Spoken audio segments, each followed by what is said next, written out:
অষ্টম শ্রেণীর সংস্কৃত বিষয়ের ওপর আজকে আমি পড়াবো নদীষু গঙ্গা, অর্থাৎ গঙ্গা নদীর যা কিছু বিশেষত্ব বা বৈশিষ্ট্য তার উপরে আজকে আমরা পাঠ করব। তোমরা টেক্সট বইয়ের চতুর্দশ পাঠ খুলে দেখো যে নদীষু গঙ্গা পাঠ্যে আছে, পেজ নম্বর হচ্ছে 40। তাহলে আমরা শুরু করছি আজকের পাঠ। নদীষু গঙ্গা। নদী বহুলা ইয়ং ভারতভূমি। নদী বহুলা ইয়ং ভারতভূমি, অর্থাৎ ভারতবর্ষে অনেক নদী আছে। নদীগুলোর মধ্যে গঙ্গাও হচ্ছে একটা নদী। সেই নদীর নাম আমরা পাবো এরপরেই। তাসাং নদীনাং গঙ্গা পবিত্রতমা ইতি সর্বই ভারতবাসীভির মন্যতে।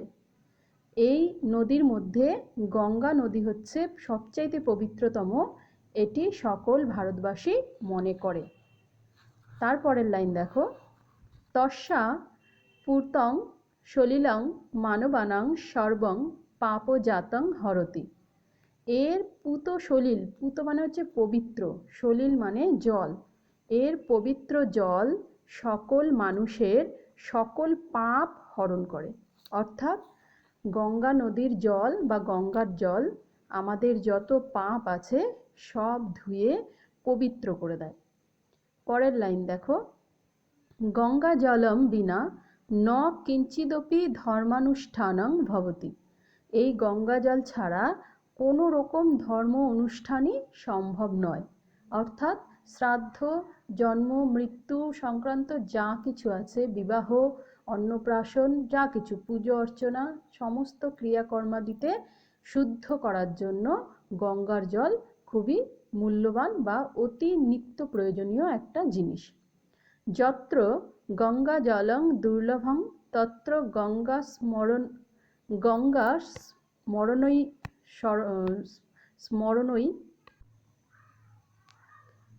তত্র যত্র গঙ্গা জলং দুর্লভং তত্র গঙ্গা স্মরণে নৈব কার্যং সম্পদ্যতে।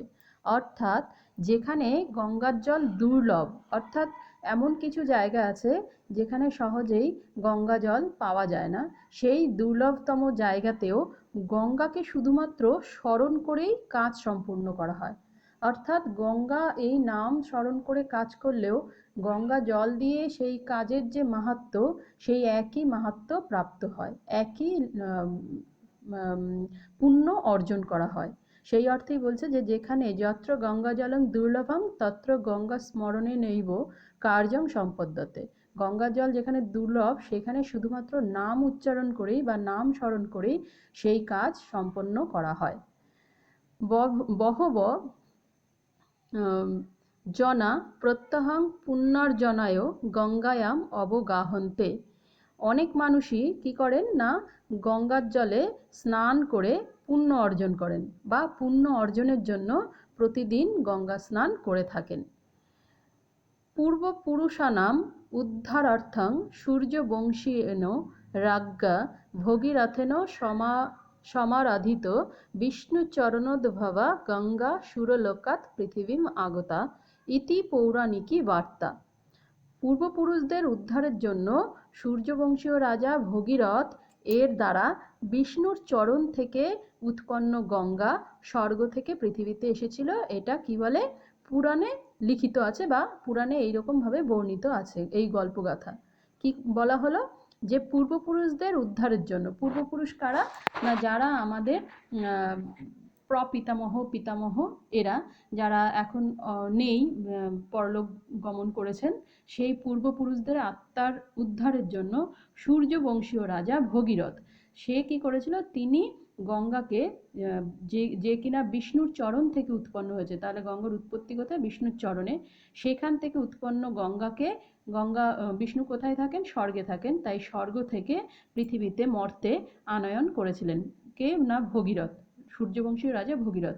এই কথা বা এই গল্প কোথায় বর্ণিত আছে, পুরাণে বর্ণিত আছে। ঠিক আছে, পরের লাইনে দেখো, হিমালয়াৎ সমুৎপন্না গঙ্গা ক্রমেণ সমভূমিম আসাদ্য প্রথমং দক্ষিণায়া দিশা প্রাবহৎ। হিমালয় থেকে উৎপন্ন হয়ে ক্রমে সমভূমিতে নেমে প্রথমে দক্ষিণ দিকে প্রবাহিত হয়। অর্থাৎ হিমালয় থেকে উৎপন্ন হয়ে গঙ্গা কি করছে, উঁচু থেকে ক্রমে নিচের দিকে সমতল ভূমিতে এসে তারপরে দক্ষিণ দিকে প্রবাহিত হয়েছে। তারপরে দেখো, কিয়দ্দূরম আগত্বা সা পূর্বাভিমুখিনী ভূত্বা ক্রমাৎ বঙ্গেষু প্রবিষ্টা। তারপরে কিছু দূর এসে সেই গঙ্গায় পূর্বাভিমুখী, এর আগে দক্ষিণাভিমুখী হয়েছিল দক্ষিণ দিকে, এবার পূর্বাভিমুখী হয়ে বাংলায় প্রবেশ করলো। বোঝা গেল? বঙ্গেষু মানে বাংলায়। অনন্তর ভাগীরথীতি নামান্তরং গৃহীত্বা পুনর্দক্ষিণায়াম অবলম্ব বঙ্গোপসাগরং প্রাপ্তা। তারপর ভাগীরথী নামে পুনরায় দক্ষিণ দিক ধরে বঙ্গোপসাগরে গিয়ে পড়েছে।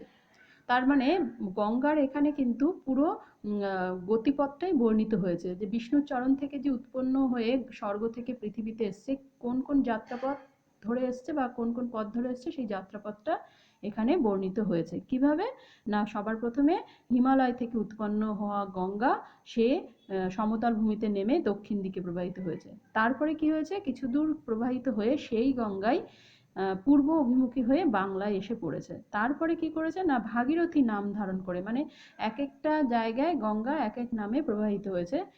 সেই বাংলাতে প্রবেশ করার পরে সেই গঙ্গায় ভাগীরথী নাম ধরে দক্ষিণ দিক ধরে বঙ্গোপসাগরে এসে মিশেছে।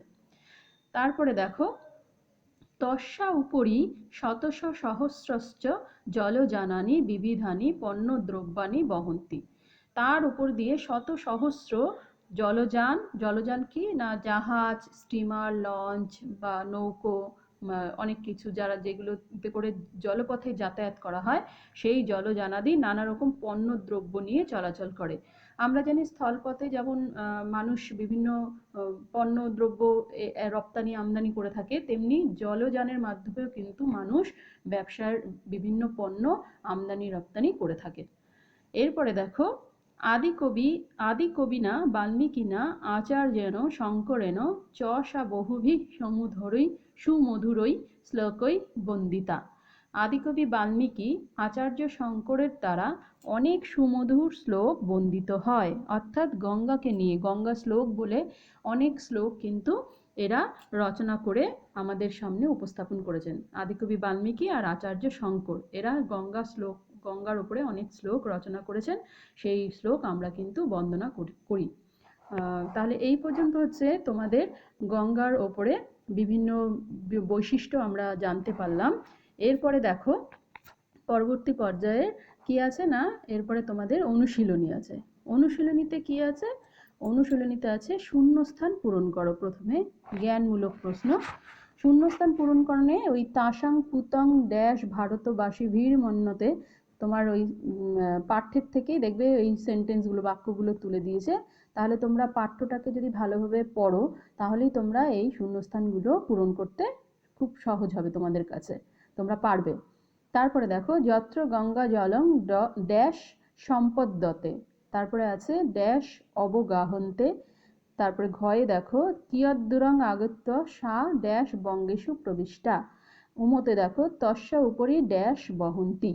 তাহলে প্রত্যেকটা লাইনই পাঠ্যের মধ্যে আছে। তাহলে তোমাদের কাজ হবে পাঠ্যটাকে প্রথমে ভালো করে বঙ্গানুবাদ সহ পড়া, অর্থগুলোকে বুঝে তারপরে তোমরা অনুশীলনীর এই শূন্যস্থানগুলো পূরণ করবে। আচ্ছা, তারপরে দেখো পরের প্রশ্নে চলে যাচ্ছি। সংস্কৃতে উত্তর দাও। সংস্কৃতে উত্তর দাওতে আছে, গঙ্গায়া পুতং সলিলং মানবানাং কিম হরন্তি। গঙ্গার পুত সলিল পবিত্র জল মানব শরীরের বা মানুষের কি হরণ করে। আচ্ছা, আমরা বাংলাতেই যদি বলি তাহলে কি হবে না, পাপ হরণ করে। তাহলে সেটা তুমি এখানে যেহেতু সংস্কৃত উত্তর দাও বলেছে, তাই তোমাকে অবশ্যই এটা সংস্কৃতেই উত্তরটাকে লিখতে হবে। পরের প্রশ্ন দেখো, যত্র গঙ্গা জলম দুর্লভম তথা কিম প্রকারেণ কার্যং সম্পদ্যতে। যেখানে গঙ্গার জল দুর্লভ সেখানে কি প্রকারে কার্য সম্পন্ন হয়, অর্থাৎ ওই ক্রিয়াদি, বিভিন্ন ধরনের ধর্ম অনুষ্ঠান, আচার অনুষ্ঠান, এইগুলো কিভাবে সম্পন্ন হয়। কিভাবে না, গঙ্গা এই নামটা স্মরণ করেই সেখানকার কার্য সম্পন্ন হয়। তোমরা সেটা সংস্কৃতে লিখবে। আচ্ছা, তারপরে দেখো, গঙ্গা কুত্রাৎ প্রবহন্তি। গঙ্গা কোথা দিয়ে প্রবাহিত হয়েছে, অর্থাৎ গঙ্গার যাত্রাপথটাকে এখানে বলা হয়েছে। তাহলে সুন্দর করে তোমরা লিখবে যে হিমালয়ের থেকে গঙ্গা উৎপন্ন হয়ে প্রবাহিত হয়েছে। আচ্ছা, এগুলো কিন্তু সব সংস্কৃত উচ্চারণে লিখবে, ঠিক আছে, সংস্কৃত গীরা। তারপরে দেখো, সূর্যবংশীয় কহ রাজা গঙ্গাম ভূমণ্ডলে আনয়তি ইতি পৌরাণিকী বার্তা। আচ্ছা, সূর্যবংশীয় কোন রাজা গঙ্গাকে ভূমণ্ডলে এনেছিলেন? কোন রাজা? না, সূর্যবংশীয় রাজা ভগীরথ। ভগীরথের দ্বারাই কিন্তু গঙ্গা পৃথিবীতে আনা হয়েছিল গঙ্গাকে। আর এই পৌরাণিক বার্তা আমরা জানি, পুরাণে এটাই লিখিত আছে। শেষ প্রশ্ন দেখো, আদিকবি চ আচার্যস্য ক নাম বদ। আদিকবি আর কোন আচার্যের দ্বারা গঙ্গার শ্লোক বন্দিত হয়েছে? কোন আচার্য? না, শঙ্কর আচার্য আর আদিকবি বাল্মীকি, এই দুজনের দ্বারা গঙ্গার বিশেষত্ব ও বৈশিষ্ট্য নিয়ে অনেক শ্লোক এরা বন্দনা করেছেন বা শ্লোক রচনা করেছেন। তাহলে এইগুলো তোমরা সংস্কৃতে উত্তর লিখবে, সংস্কৃত উচ্চারণ সহ। আচ্ছা, তারপরে বোধমূলক প্রশ্নে চলে যাচ্ছি। শব্দার্থ লেখো। ইয়ং তাসাং পুত সলিলম হরন্তি দুর্লভং সম্পদ্যতে গঙ্গায়াম অবগাহন্তে সুরলোকাত আগতা পণ্য দ্রব্যাণী। এগুলো সব হচ্ছে তোমাদের বাংলা অর্থ লিখতে হবে। আচ্ছা, তারপরেরটাই চলে যাচ্ছি। বাক্য রচনা করো। তস্যা ধর্মানুষ্ঠানং বহব প্রাবহৎ আগতা ভূত্বা বহন্তি। তোমরা চেষ্টা করবে এই শব্দগুলো দিয়ে পাঠ্যে যেই বাক্যগুলো আছে সেইগুলোকে বাদ দিয়ে, যদি একান্তই না পারো তখন পাঠ্যেরগুলো লিখতে পারো, কিন্তু চেষ্টা করবে আরো সরল বাংলায়, অন্য কোনো সংস্কৃতে তুমি সরল বাংলায় ভুল বললাম, সরল সংস্কৃতে বাক্য রচনাটা করতে। আচ্ছা, তারপরে দেখো প্রয়োগমূলক প্রশ্ন আছে। সন্ধি বিচ্ছেদ করো। ভারতবাসীভির মন্যতে কিঞ্চিদপি গঙ্গা স্মরণে নৈব পুণ্য অর্জনায় সমারাধিত বিষ্ণুচরণোদ্ভবা সমুৎপন্না কিয়দ্দূরম সমভূমিম আসাধ্য। এগুলো সবকটাই তোমার সন্ধি বিচ্ছেদ হবে। তোমরা প্রত্যেকটা চেষ্টা করবে সন্ধি বিচ্ছেদ করে তারপরে আমাকে হোয়াটসঅ্যাপে বা অনলাইন ক্লাসে তোমরা দেখাতে চেষ্টা করবে। আচ্ছা, কারক বিভক্তি দেখো। তাসাং সর্বৈ তস্যা বিনা বহব সূর্যবংশীয়েন রাজ্ঞা ভগীরথেন বঙ্গেষু বহুভি শ্লোকয়। আচ্ছা, তাসাং হচ্ছে তৎ শব্দ, সর্বনাম সম্বন্ধে ষষ্ঠীর বহুবচন। এইভাবে প্রত্যেকটা কারক বিভক্তি তোমরা এখানে নির্ণয় করবে। আচ্ছা, প্রকৃতি প্রত্যয়ে চলে যাচ্ছি। মন্যতে, হরন্তি, ভবতি, সম্পদ্যতে, অবগাহন্তে, আস্বাদ্য, প্রাবহৎ, ভূত্বা, বহন্তি আর বন্দিতা। এইগুলো তোমরা প্রকৃতি প্রত্যয় কি করবে আমি একটা বলে দিচ্ছি। মন্যতে, মন ধাতু লট তে, এতে তোমার মন্যতে কথাটা প্রকৃতি প্রত্যয়টা নির্ণয় করা হয়েছে। দক্ষতামূলক প্রশ্নে দেখো, সংস্কৃতে অনুবাদ করো। এই ভারতবর্ষ নদী বহুল, সেই নদীগুলির মধ্যে গঙ্গা নদী, গঙ্গার পবিত্র সব ভারতবাসীরাই মানে। তার পবিত্র জলে মানবদের পাপ দূর হয়। গঙ্গার জল ছাড়া কোনো ধর্মানুষ্ঠান হবে না। গঙ্গা সুরলোক থেকে পৃথিবীতে এসেছে। তাহলে এইগুলো সবকটাই কিন্তু তোমার টেক্সটের মধ্যে পেয়ে যাবে।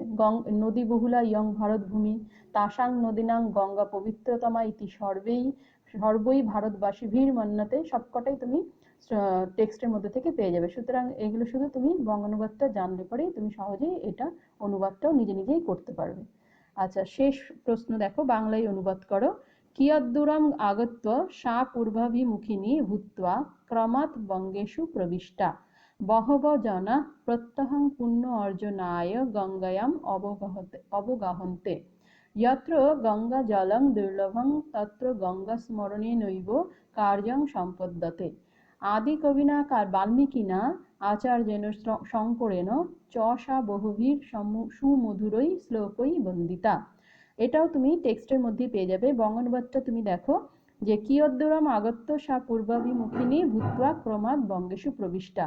কিছু দূর এসে সেই গঙ্গা পূর্ব অভিমুখী হয়ে ক্রমশ বাংলাদেশে প্রবেশ করেছে, অর্থাৎ গঙ্গার যাত্রাপথটা দিয়ে এখানে শুরু করেছে। তারপরে বহু মানুষ প্রত্যহ পুণ্য অর্জনের দ্বারা গঙ্গায় স্নান করে। যেখানে গঙ্গা জল পাওয়া যায় না সেখানে গঙ্গাকে শুধুমাত্র স্মরণ করেই সমস্ত কাজকর্ম করা হয়ে থাকে বা সম্পন্ন করা হয়ে থাকে। আদিকবি বাল্মীকি আর আচার্য শঙ্করের দ্বারা সেই গঙ্গার বহু শ্লোকের মধ্যে দিয়ে বন্দিত হয়েছে। তাহলে এইগুলো হচ্ছে আমার বঙ্গানুবাদের মধ্যে দেওয়া হয়েছে।